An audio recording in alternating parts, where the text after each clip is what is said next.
What is up, ladies and gentlemen? Happy freaking Monday. I hope you all had a great weekend. And, it's Memorial Day. And I want to take a minute to thank everyone who served, currently serving, for their sacrifice, the time, the effort, and the lives given in service of keeping us safe and happy and healthy on the home front.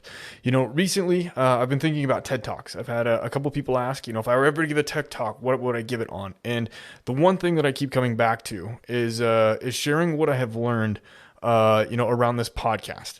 And in the vein of appreciation and remembrance, I would wholeheartedly speak to this community and the people that I've gotten to know over the past year, what I've learned, and honestly, just so much about opening up and leaning on those around you, and being able to speak in full transparency and honesty, and really understanding what a true friend looks like. So, in remembrance of today, for those who might need it, remember that there are folks indeed around that do care and want to see you happy, healthy, and uplifted. So, but as we get into today's episode, I really do encourage you all to reach out if you need it, or lean on those around you, or honestly, if I can help get you connected in some way, shape, or form. So, but like I said, as we go into a new week, I can only imagine the pick me ups y'all are going to need. So, do me a solid, use code Vanguard for 20% off Black Rifle coffee. Snag some Power Llama or Blackbeard's Delight, maybe even some cold brew, because it's about camping season. It's getting there. So whatever you're up to, do it with all the caffeine. Be sure to use code Vanguard. But otherwise, without further ado, enough chit chat. Let's roll an awesome episode with Mr. Jared of One's Ready.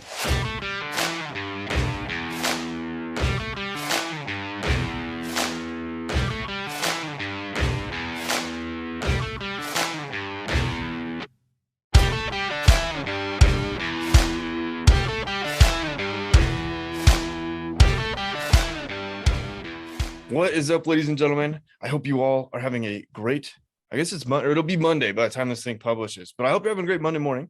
I'm super excited because Mr. Jared and I are recording. It's early for me. I think you're a couple hours ahead, but it's like 8 a.m. I got my coffee ready to go. I got a day full of shooting ahead, so I'm kind of excited to get up and get ready for it. But I'm excited to chat with you, man. We got kind of connected through Trent, and I'm really excited because I was like, "Hey, Trent, I'm fishing for good people to go harass. Who should I go talk to?" And he's like, Jared and Aaron, right out of the gate. Like, I mean, it was like no delay. But I'm excited, man.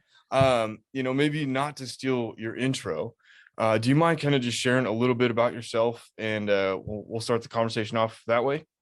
Yeah, man. Well, I've actually got you beat because I'm in the Pacific timeline. I'm up in Washington, so Oh, uh, so so it's but early for yeah, you. so it's well, I'm kind of a morning person or early bird, so like this is normal for me. I've been up for about an hour and a half already, so but still on the first coffee. But anyway, so Jared Petrus, most people know me by Peaches. It's just one of those nicknames that kind of happen to you at selection. That's supposed to be degrading and all that kind of stuff. Yet it just kind of one of those things where you embrace it and it sticks.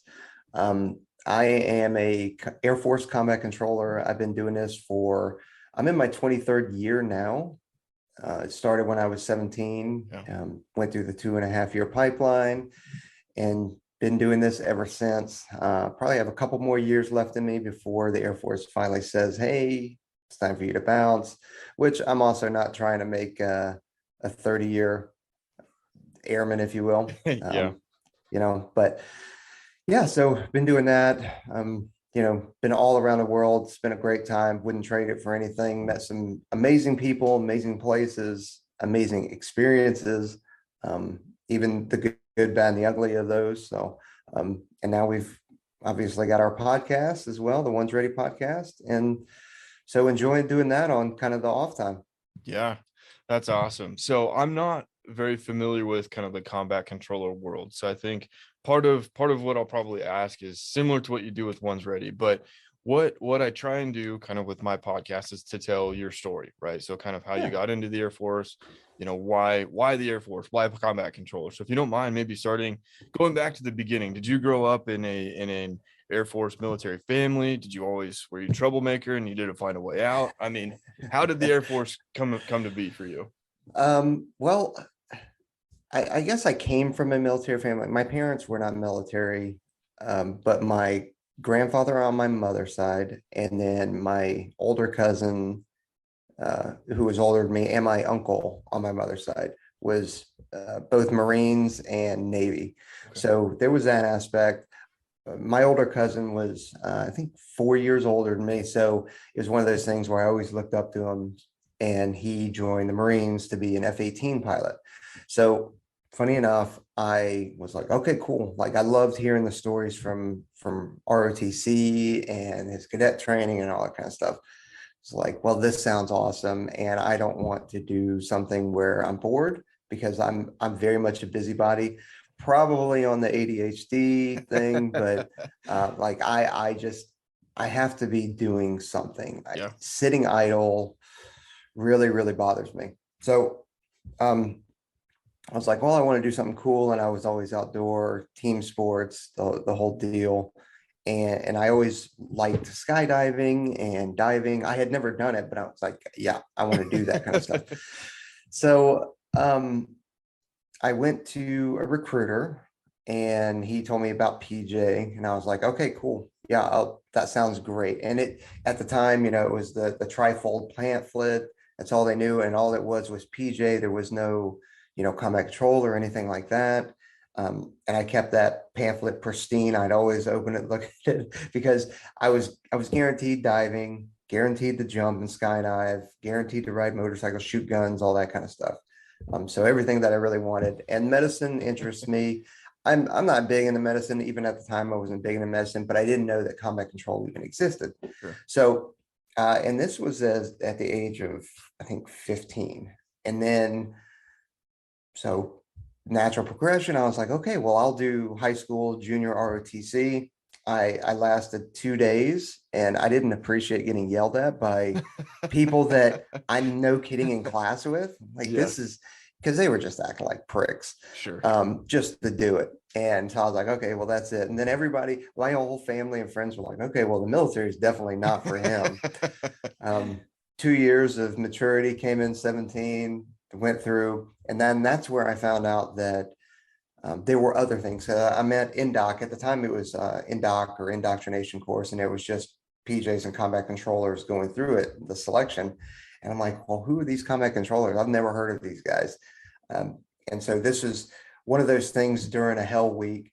You're going through all these different events, but there is some downtime. But the downtime is I'm just keeping you awake. So we got to find things for you to do. Sure. One of them was sitting through a brief of because they basically said, hey, who who knew about PJs, who knew about combat controllers before coming in, just to get canvas how the recruiting efforts are going. Yeah. And hardly anybody knew what combat control was or had even heard of it, except for the handful of guys that had joined to do that. Right. um and so basically they gave us a brief, showed radios, showed airfield lighting, showed, you know, cast, close air support, bombs dropping, all that kind of stuff. And they said, okay, cool. Well, this is your one opportunity because we don't usually do this. Who wants to swap jobs from being a PJ to a combat controller? And more than half the class said, I want to go be a combat controller, to include myself. So that was the point where I became a combat controller, That's funny. All or at right. least went down that path anyway. Yeah, that's cool. So maybe a couple questions thinking about it. So, and I'm gonna ask these questions kind of in the vein of, again, kind of like we were talking, similar to ones ready. Like if there's a kid out there that's thinking about this and like, man, like I don't like the JRT OTC. I'm getting yelled at by kids with me, yada yada. Right. I mean, you said that you hadn't skydived or really done of any of the adrenaline sports, but knew that you wanted to. Why Yep. is that? Like, why? How did you know that that was something that attracted you? Because I enjoyed anything adrenaline based. Like me and my friends, we'd go out on bikes, we'd build the ramps, we'd go down steep hills, skiing, snowboarding. You know, bad enough, we go bridge jumping. Where off the highway into a lake. Yep. Where you had to make sure that you were between the two markers on the bridge so that there was nothing in the water. I sit there and I think about that now, going like, holy shit, that was dumb. But at the same time, I'm like, yeah, we go bridge jumping. We just go do um fun things that, and I was like, well, this obviously the next progression is going skydiving.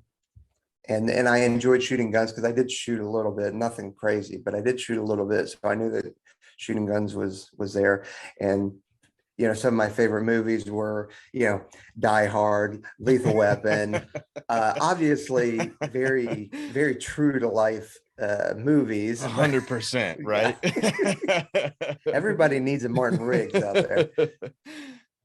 That's awesome. All right. So then when you decided kind of down the Air Force path, this is kind of an interesting question too, because like I know some guys know inherently, right? Like Air Force family did it. This is what I want to do versus like kind of shopping around more or less, right? Because whenever I think of like, because I've been to recruiting offices, right? And it's you've got the strip mall and you can pick whomever you want to go talk to. I mean, did you go straight to the Air Force and say, hey, dude, PJ's what I want to do kind of in the initial start, or did you shop around?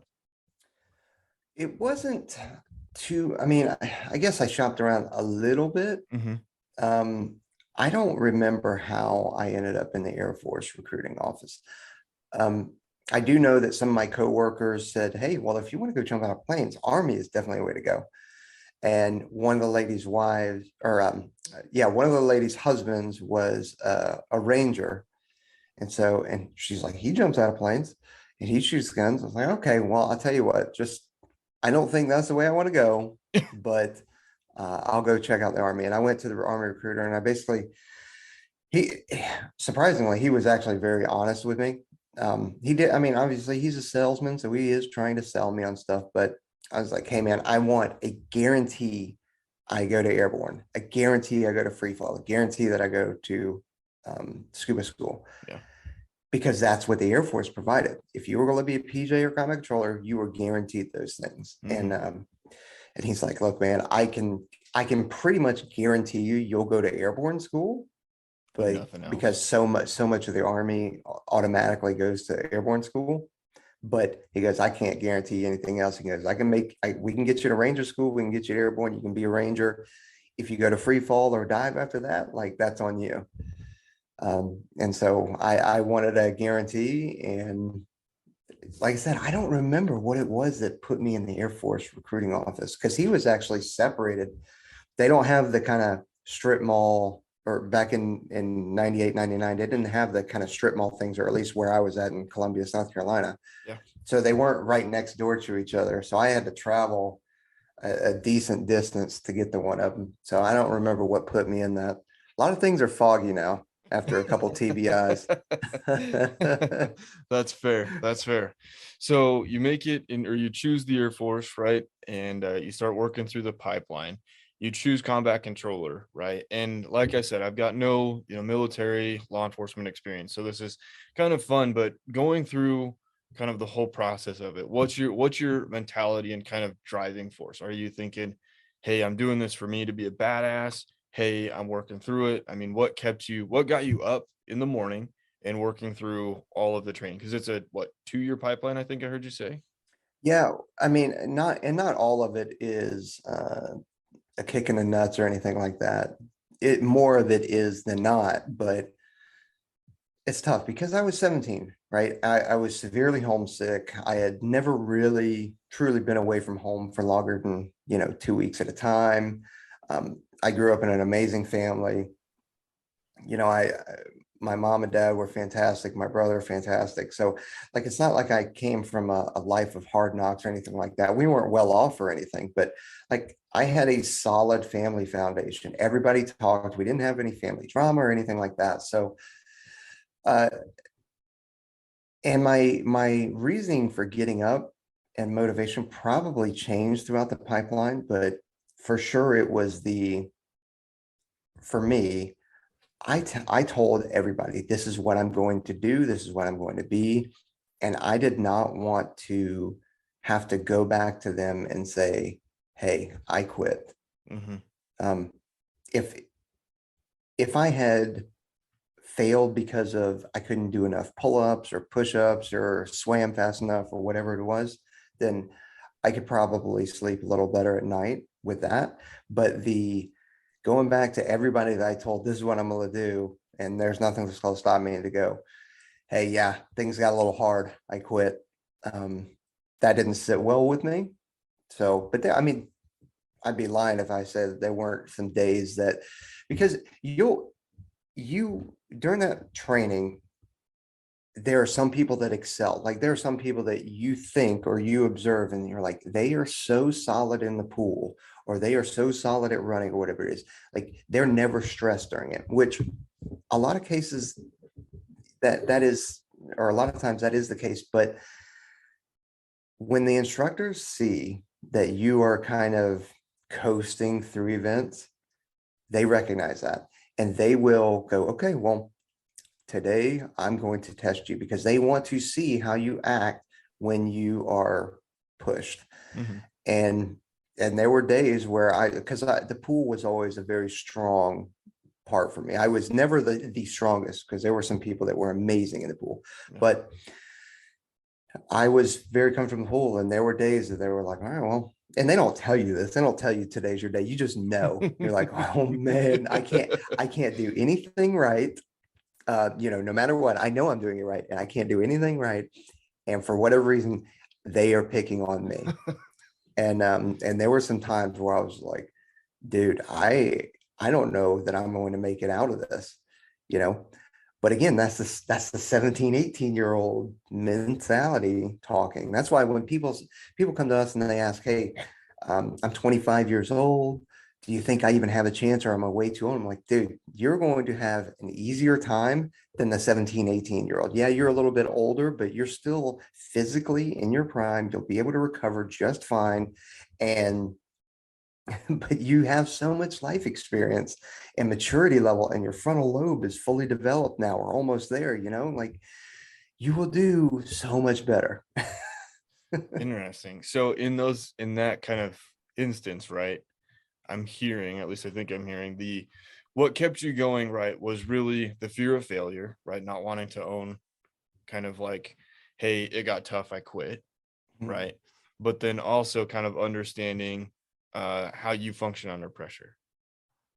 Yeah, because the if you equate it, and we always would equate it, and the instructors did a good job about this too, because a lot of times when you're in the suck, you're like, okay, well, why do I need buddy breathing? Mhm. And are you familiar with what buddy breathing is? No, I'm Okay, not. so buddy breathing is where you have you and a buddy, like you're linked up, Arnold in Predator, Dylan, you son of a bitch, like you're linked up like that, and you're sharing a snorkel. You have one snorkel between the two of you, and you're going back and forth, one or two breaths, and you just continue going back and forth.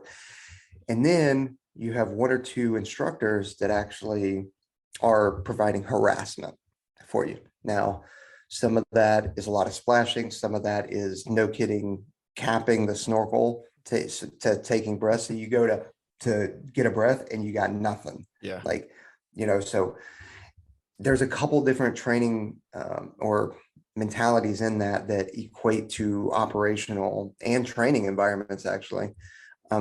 But it's harassment and it freaks people out Yeah. because you expect to get a breath and you don't get it. So now it goes off to your buddy.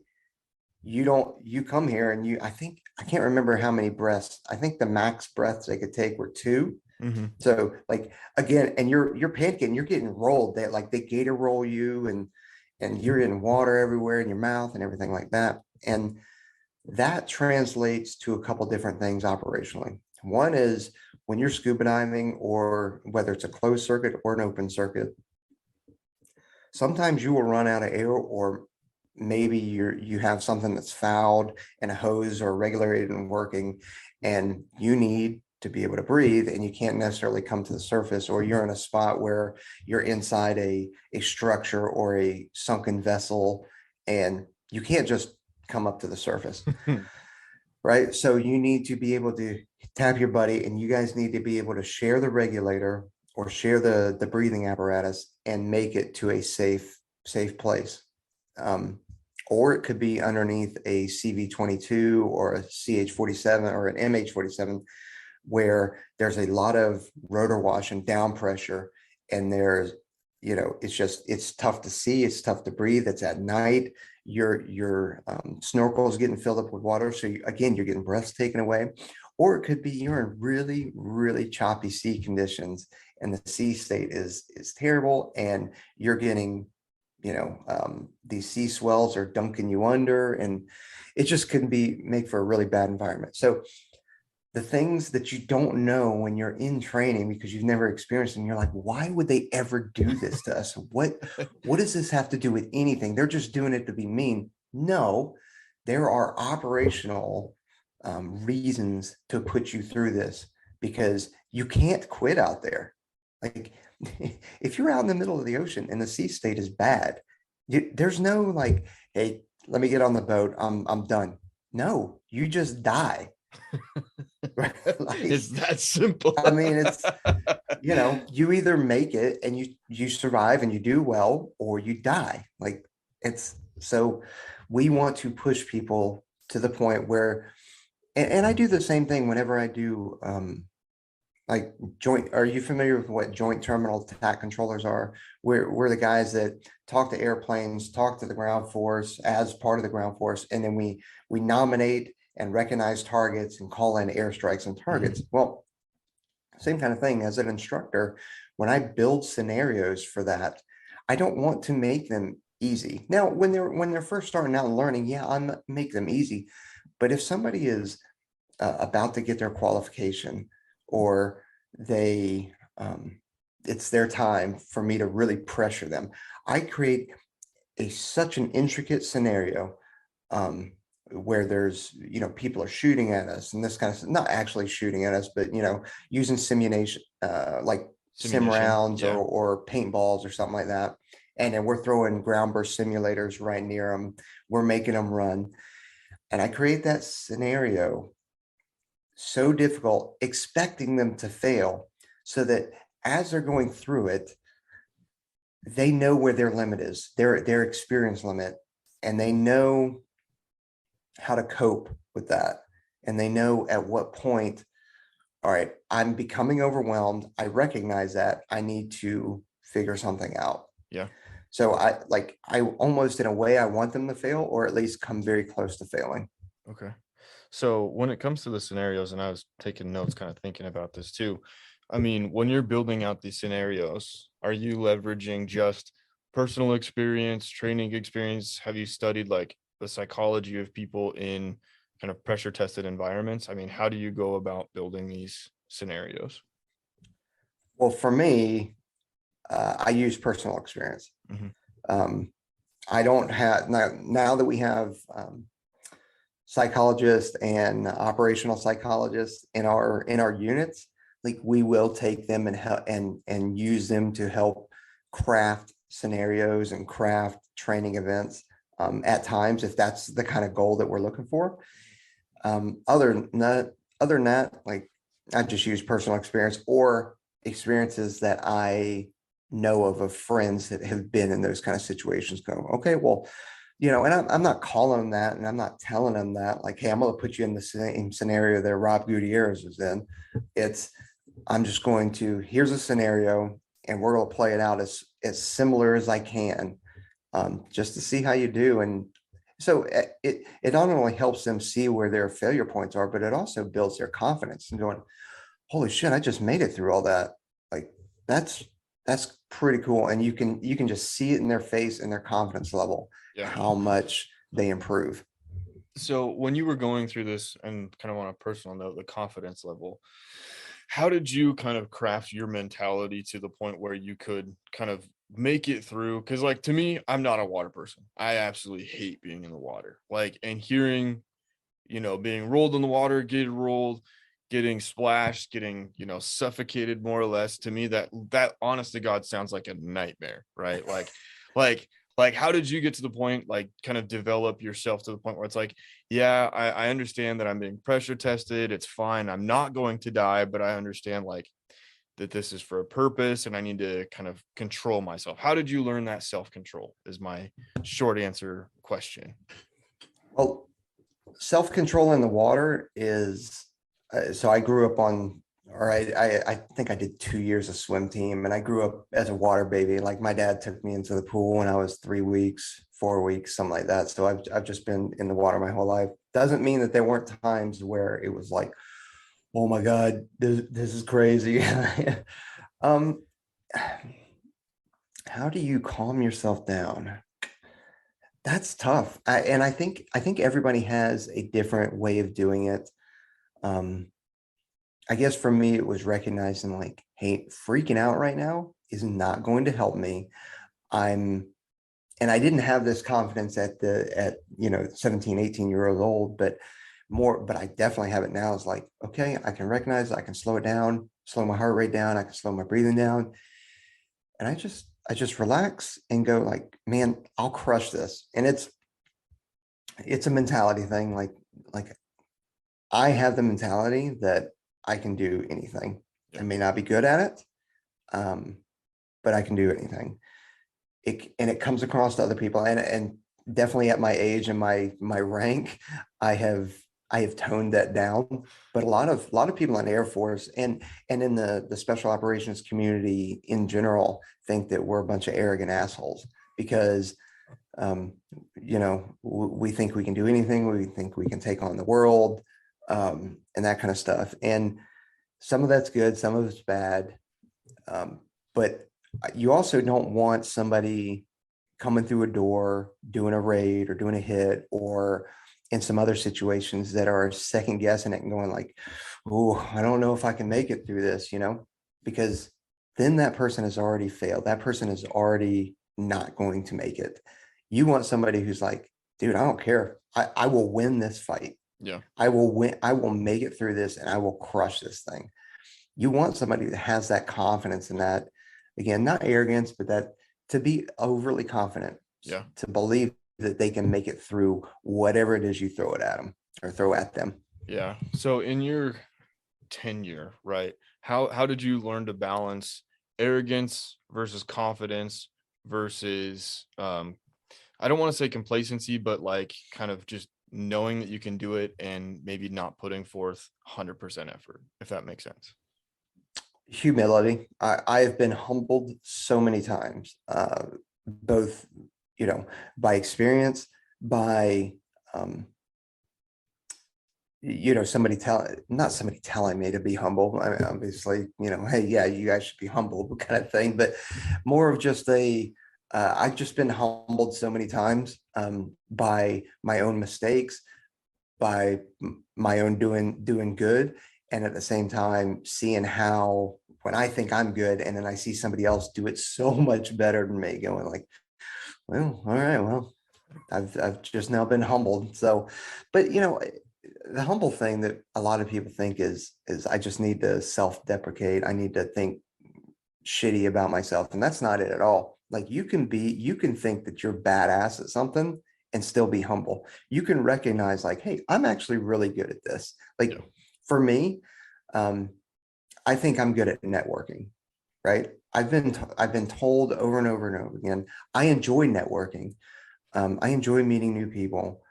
Um, and that's fine. Like, hey, I'm good at it. I'll take that. And I say it with as much humility as I possibly can.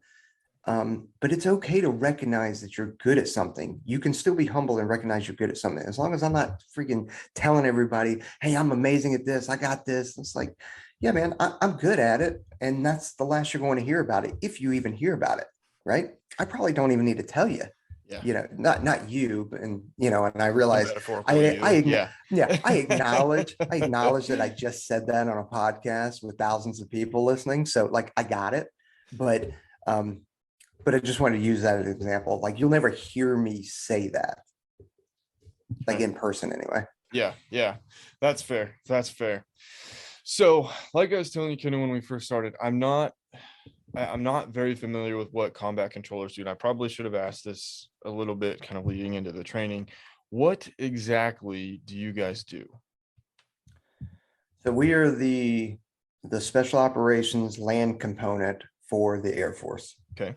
Is essentially what we are. So if you just like the Navy SEALs or the special war or the special operations force for the Navy, Hmm. we are that for the Air Force. Um, we belong to the Air Force, but we also fall under Special Operations Command. So it's kind of a weird and man to describe the and I'm trying not to use acronyms here to to describe the command relationship between Air Force, Air Force Special Operations Command, and then all the other ones would be very confusing. Like you almost need a diagram, like a visual diagram. But so like it's almost like our mom is Air Force, Okay. our dad is Special Operations Command. Like the Air Force pays us, gives us everything that we need in terms of like, your, Allowance. yeah, your basic necessities and assignments and all that kind of stuff. And then SOCOM or dad is the one that tells us like, hey, you guys go do this, you guys go do this, do this. Now that doesn't mean that there aren't things that the Air Force tells us that there or tells us or asks us to go do because Hmm. they do, but we primarily fall under Special Operations Command and we dive in on those tasks and requirements that SOCOM needs. And then you have your Air Force Special Operations Command that falls under, it's one of the subcomponents to Special Operations Command.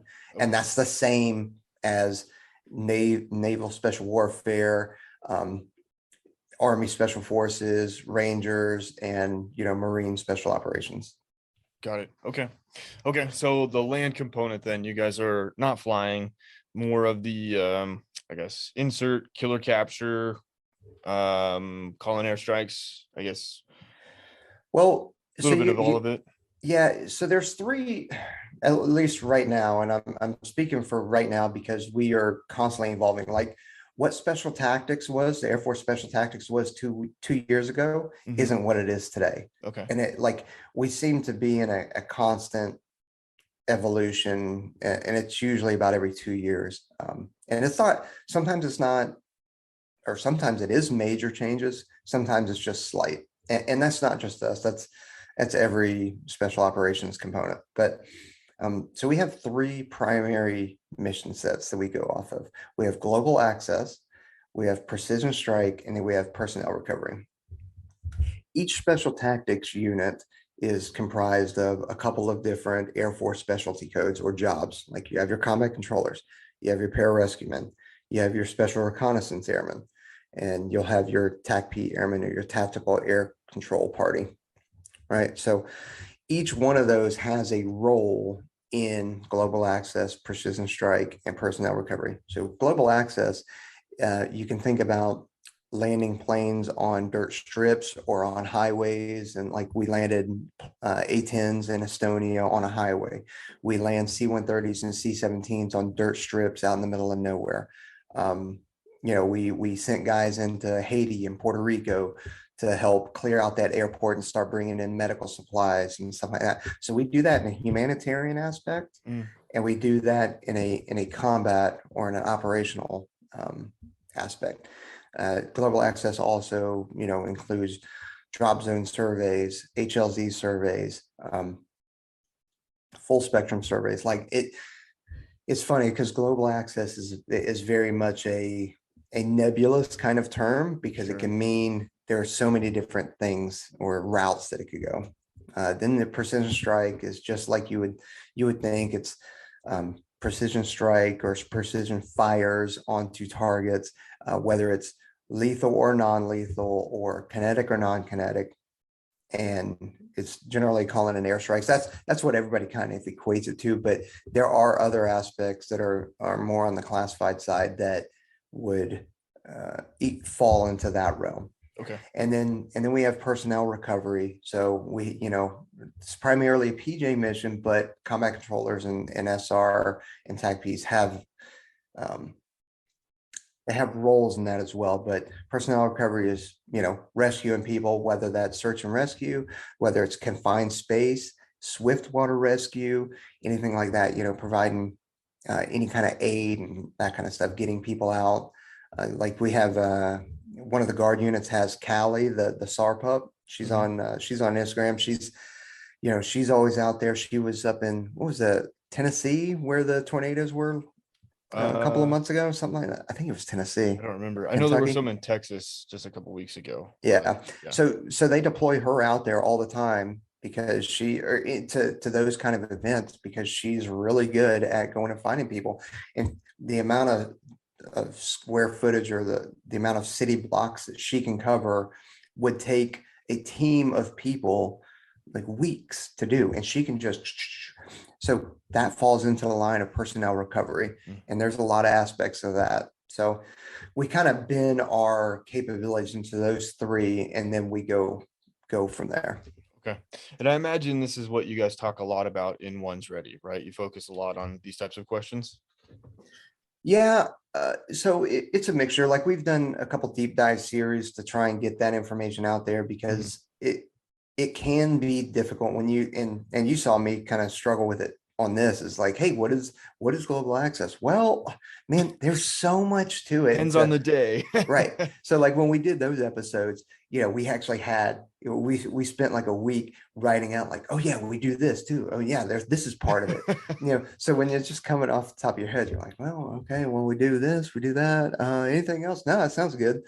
Um, but it's yeah, for the Ones Ready podcast, the intent was to there was so much information out there. Like there really is. If you go look for PJ Combat Controller, SR, and so on, there's so much information out there, and a lot of it doesn't get updated. So there's a lot of old information, from websites or blog posts, something like that. Somebody will read it and not look at the date, and it's 10 years old. So things change. So we said, okay, well, we want to provide relevant and correct data out there, for people that want to come do AFSPEC or Air Force Special Warfare. So that's the whole premise of it. And then it's kind of evolved, and it's still that. That way, when there's changes, like we do an episode immediately, and we'll put the new information out there. Um, some of it's leadership, some of it's mentorship, some of it's just getting kick-ass people on to talk. Um, and then the other part about it is that since we're all active duty still, um, we're not necessarily walking a line, but we want to be respectful of our teammates. Like, so some of the people at the 330th Recruiting Squadron are controllers, PJs, SR, TAC-Ps that are my friends.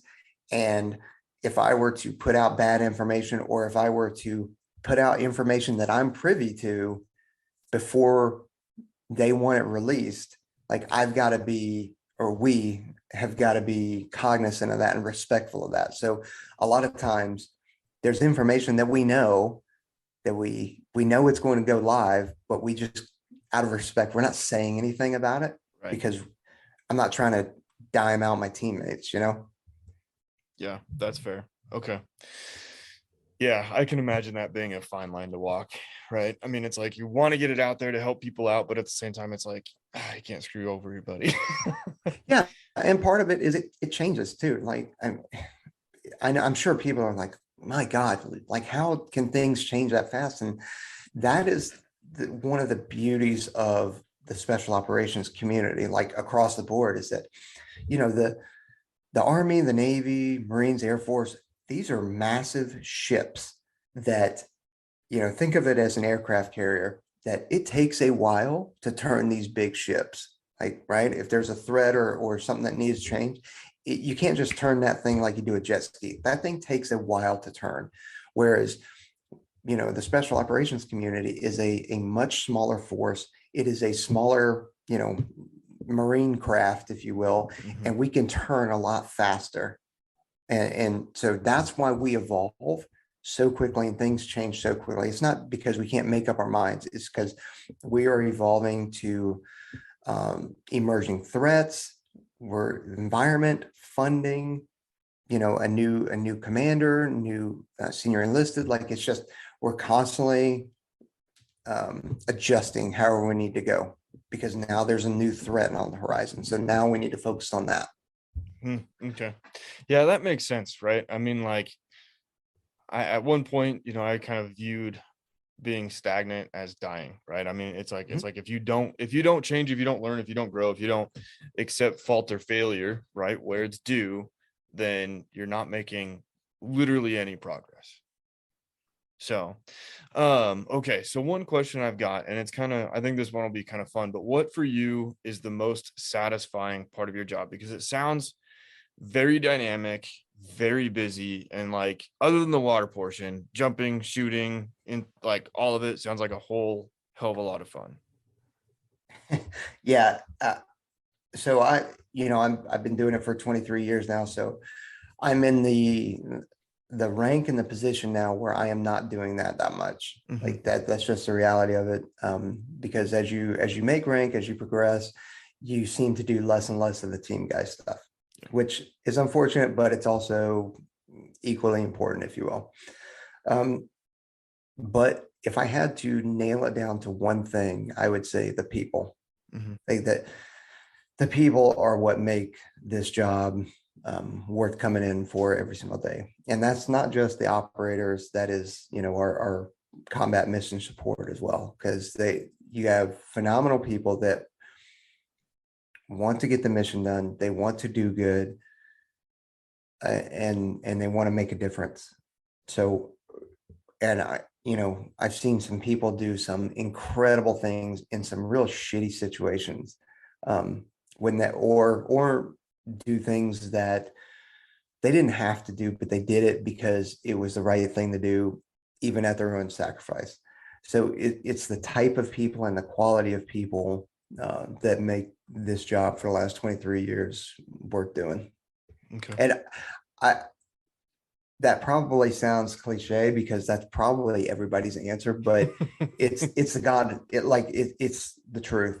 Like you just and I'm not talking about just in Air Force Special Warfare either. I'm talking about like the SEALs I've worked with, the Marine Raiders I've worked with, the Army dudes. Like it's just there's just some good people out there. They really are. And yeah, I wouldn't change it at all. Yeah. That's very much what Aaron had said too when I was talking to him. He was like, honestly, the community that I'm a part of is amazing. He's like, it's just fun because on any given weekend we've got family barbecues, families are watching out for each other. I mean, it's like quite literally like a tribe. It really is. It's and when you're on the outside of it, it I imagine because I'm inside of it, but on the outside, I imagine that that's probably difficult to comprehend. It's like, dude, it can't be that good, or it can't be that. But it really is. And that's not to say that there aren't bad days, like, or that there aren't people that you just don't get along with, because there are, because we have very strong personalities. Um, like I don't know how much Aaron dove into it, but like, Aaron's got a very strong personality. Him and I are very different, but yet we're really good friends. You know, Same with Trent. You have three different personalities on there that are all very different yet similar. Hmm. And okay, so now you start throwing in an entire team, and now there's a bunch of different personalities like that are all very strong, all very like, hey, I'm ready to get after it. So it's a fun place to be in. Um, and again, wouldn't change it. Yeah. How long did it take for you to kind of get used to that? Right. Because like I'm used to working in teams like, at work, obviously not in the same kind of dynamic world, right? So it's easy for me to like have very short, kind of brief interactions, but having like, I guess, I'm gonna say life threatening interactions, right, with folks. How long did it take for you to get comfortable and familiar with like working with strong, probably intense, aggressive personalities? um, well, most of us aren't aggressive. Hmm. Um, most of us want to get after it. It's like, oh, we're doing this? Yeah, let's go. Hell yeah. Yeah, Most of us aren't aggressive, like going out and looking for a fight or anything like that. That's sure. not, but Um, it's weird because there's almost an inherent trust and friendship that's automatic. Hmm. And I think it goes from having shared experiences because the one thing that we all have in common is the pipeline that we went through. We Yeah, all went through selection. We all went through, common control school, parrot, PJ schoolhouse, or, stuff like that. So we all know what each other went through.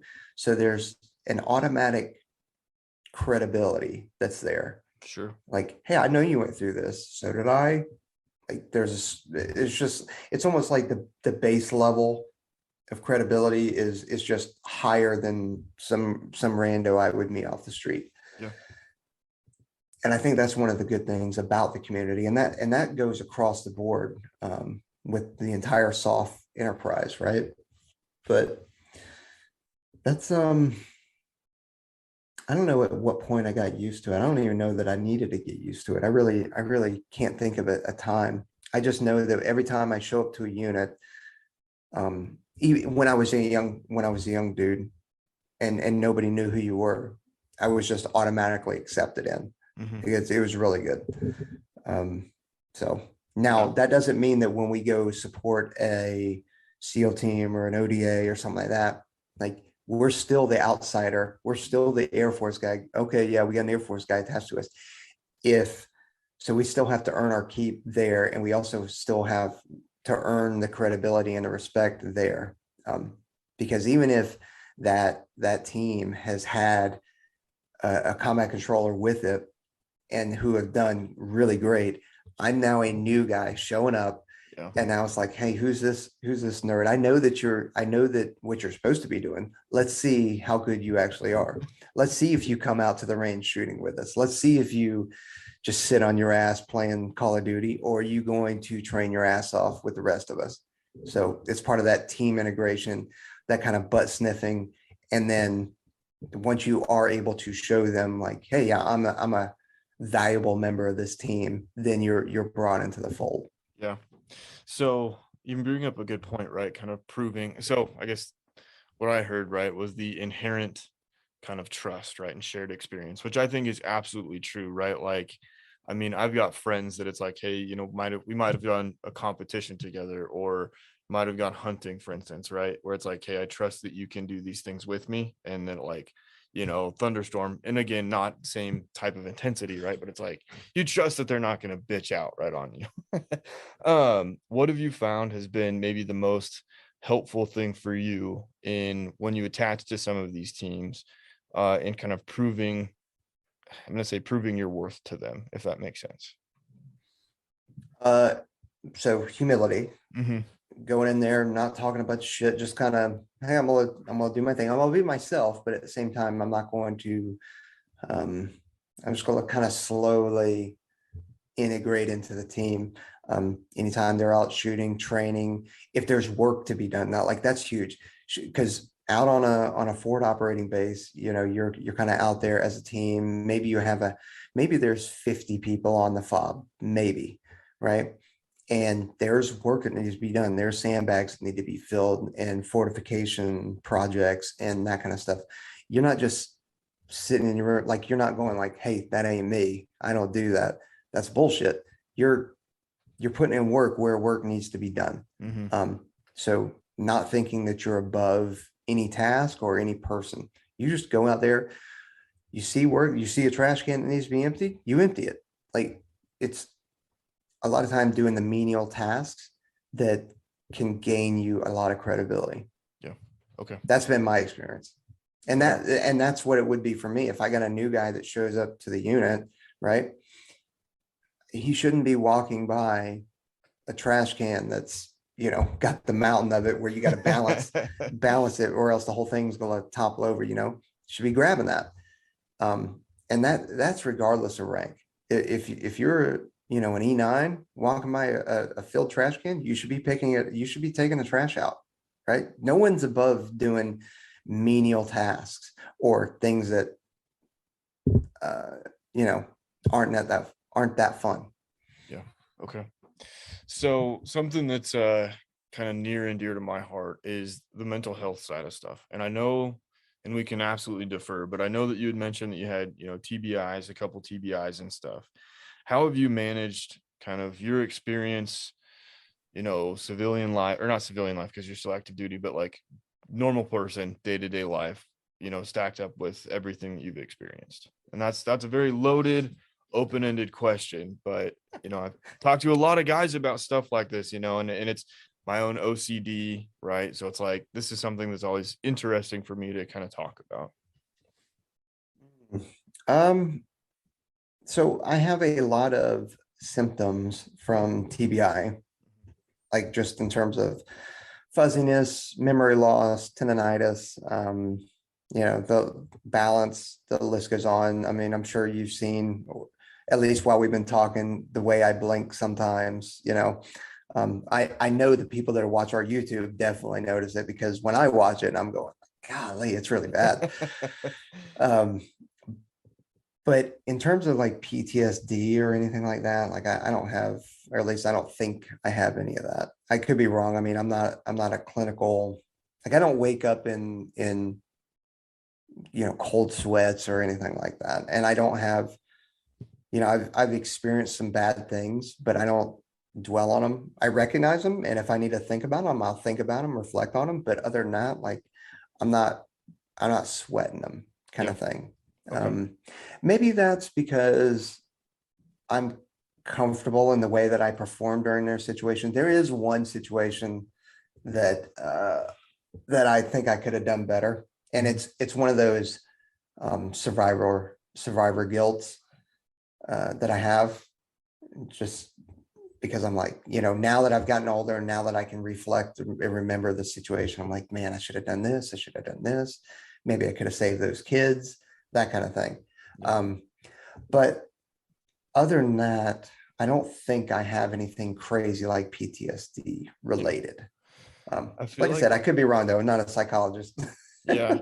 Well, I feel like that's like a skill, right? To be able to think about something. This is something that like I've learned personally, right? Is so like I've got obsessive compulsive disorder, right? Like I have a very hard time sometimes with very certain things that like I can't think about it objectively, right? And I've had to learn to kind of sit with something and think about it and say, okay, this is what I'm thinking about. It's fine. It's not going to ruin my life. It doesn't control it, whatever the case may be. I feel like that's a skill kind of in your world, right? Where you can think about something, be comfortable in your performance, right? And not let it kind of dictate how you think. Is that something that you developed over time, kind of got help with, or just kind of inherently knew how to do? Man, that is so tough because I don't actually know the right answer to that. I don't know Sure. if that's something that I am predisposed to or if it's a learned behavior because like uh like your OCD is probably rooted a lot in anxiety, right? 100%. Yeah. So I think it would be inaccurate and incomplete bullshit if I said I didn't have anxiety. Like I would say, like from my perspective, I don't have anxiety at all. Like not a single ounce of it, which again is probably inaccurate from a psychologist's point of view because like everybody at some point would have some kind of level of anxiety. But like if I can't help the situation, why am I worried about it? Yeah. Like I need to let it play out, right? If there is something that I can do to lessen the blow or to avert the situation, like that, all right, that's within my control, and I can figure that out. I can do something about it. If I can't do anything about it, why am I worried about it? Right? Um, I mean, it's just like I said, I don't know the right answer, whether it was if I've just always been that. I'd like to think that I've always been this way. I'm sure as a teenager, I had some anxiety, oh, my girlfriend broke up with me kind of thing. And well, I'll never get another girlfriend. Oh God, something like that. But I just I definitely think the pipeline helped with that. Yeah. I really do help to recognize a very stressful situation and go, okay, you made it through that. That wasn't that bad. That kind of whole hindsight type deal. Um, but again, it's probably a mixture of predisposition and learned behavior on Yeah. my part. I definitely think you're one of the lucky ones. I mean, if I was predisposed to that, life would have been a whole hell of a lot easier. But I mean, but the great thing is that there are tools and tricks, and I don't mean just like therapy, like there are tools and tricks out there to help manage and mitigate anxiety, Hmm. whether it's anxiety rooted in OCD or whatever, right? I mean, just training and working out will do so much for people's mental health and anxiety because now there's there's a place for that energy to an outlet for it to go versus if you don't work out and I know and working out is not the cure all for everything, but you're not going to get cured from anxiety Yeah. or for the folks out there like that is with you for life. And but you need to figure out a way to not let it cripple you. You need to figure out a way to manage it and mitigate it. And we found that working out and training is a great outlet for that and will help you. So if you're at a level of we'll just call it 100%, level 100 for anxiety, right? But working out can get you to 75, level 75. Hmm. You just took a quarter of that away. You probably feel like $1 million if you can just take 25% of that anxiety away. Yeah. And just by going running 3 times a week or finding something that's an outlet, it, you know, it goes to the folks that we talk to on our podcast, and they're like, hey, I made, I'm stuck, I'm at a plateau, and I've only gained 5 seconds off my run time this week. And it's like, well, in a month, in 4 weeks, that's 20 seconds off. You know, 1% improvement every month over 6 months is 6%. Like, and and you can keep doing that. And eventually you'll get to where you need to be. It we're very much in a society where things have to happen immediately. Yeah. And and sometimes the goodness it's a slow burn, it's a marathon. It takes a while to get there. Yeah. Again, not rooted in science at all, just me. No, it's fair. It's fair because like I can relate to a lot of that, right? Like I know for me, right, that like I do the therapy and I've got prescriptions, right? Those things do help kind of keep me even keel, but that's like only part of the solution, right? And then the rest of it, I've learned over the years, right? To your point, working out for me is a great way to kind of focus on a very specific thing, right? That helps build confidence, right? Because that's one thing, right, that I think helps is working out and eating healthy, right? One, you're getting the right nutrients and exercise that your body needs, but also kind of on the mental aspect, it's like, hey, I'm performing an act, I'm doing something that I couldn't do yesterday, or doing something that is helping me that 1% next month that I can look back and be like, or you look at guys at the gym that are coming for the first time and you're like, I was that guy, 6 years ago. Like, good on him for being here. Now I'm here, right? It's that kind of internal reflection, right? So Oh yeah, and sleep too. Sleep is huge, and it's overlooked. Like people will stay up till 11 o'clock, midnight, and then wake up, at 6. And it's like, dude, you're not doing yourself any favors. yeah. Like really, if it weren't for